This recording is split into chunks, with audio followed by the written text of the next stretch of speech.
Good morning, everyone. Good morning. So, welcome to episode 2 of The Path of the Least Resistance with Brian and Sarah. This episode is entitled Reinventing Yourself. So, why don't you tell them what led us to this video?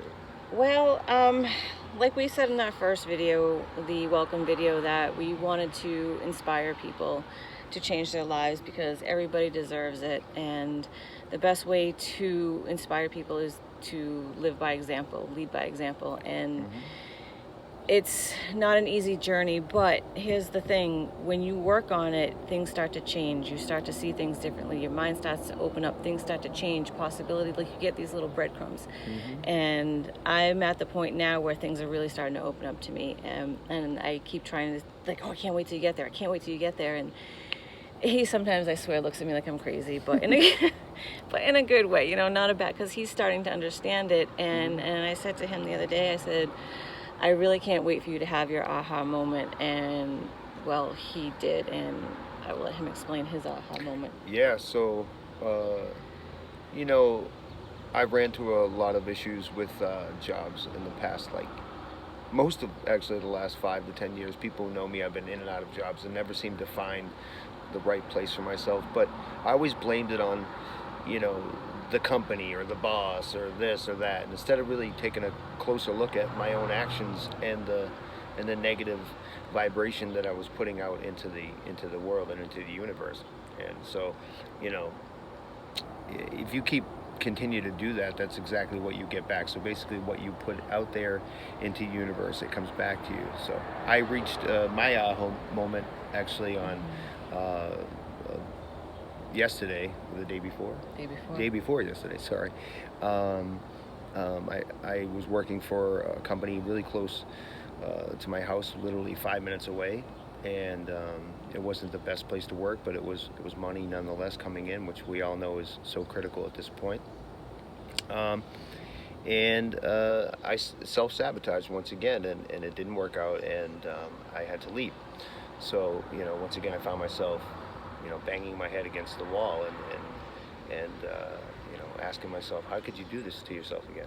So, I had to take a hard look at myself, and I realized that it's because of the vibration that I'm putting out there. So, in order, it was an aha moment for me, like Sarah said, where I had to take a really hard look at myself and change the way that the world perceives me and the way that I perceive the world, and start, appreciating things, and really like taking the next step to grow as a human, because that's really what we're here to do.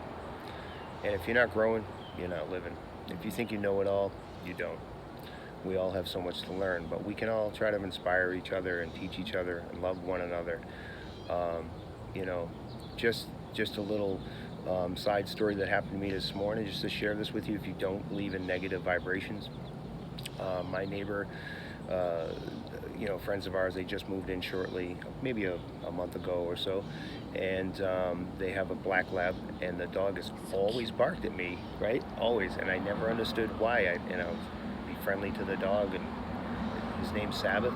So I'm, on my deck this morning, and I'm at peace, and I'm just standing there, enjoying my coffee, and I look to the right, and there is their dog tied up, and he's just staring at me.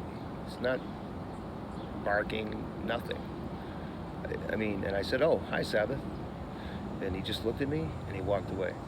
And the dog has done nothing but bark at me ever since he moved in, and I couldn't understand. It wasn't barking at anyone else, not Sarah, right? So, I'm letting go of this stuff, and I think if you wanna move ahead, and you're seeing a lot of negative results in your life in whatever capacity and whatever department in your life, then start changing the way you feel about yourself and the way you think, and try to open up that third eye, and definitely meditate every day. So that's my story, and that's my story of hopefully it's inspirational to you, and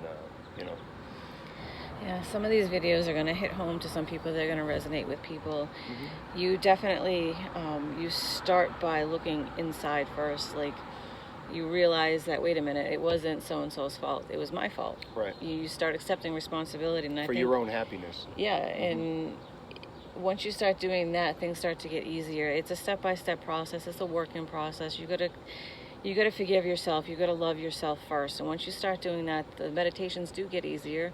You know, I've said this before and I'll say this again. I hate getting up in the morning, but once I learn to let go and I learn the peace and the zen and how it starts, I look forward to my days now. I really do. So you want the change bad enough, you got to do the work, but at the same time, you got to be ready for it. You really do, because if you're a cynic, especially if you're a cynic, you're not gonna be ready for it until you're ready for it. And you know, That's proof is right. in the pudding, and things are going to change if you want to. And you know, we thank you for subscribing, tuning in, watching, sharing. You know, we appreciate it. All we want to do is just help share the love and peace, and because everybody deserves peace and everybody happiness. deserves that peacefulness and that zen, and you can find it. Really, you can. You just have to learn to let go of your ego and let go of all the wants and needs and these things that, you know, society, this three-dimensional world, tries to convince you that that's what you need to make yourself happy. Happiness starts from inside, man, right in your heart. Living in the moment, living That's in the right, living now. in the moment. So enjoy this beautiful day. We love you all, and go Bruins. Peace, love, and zen.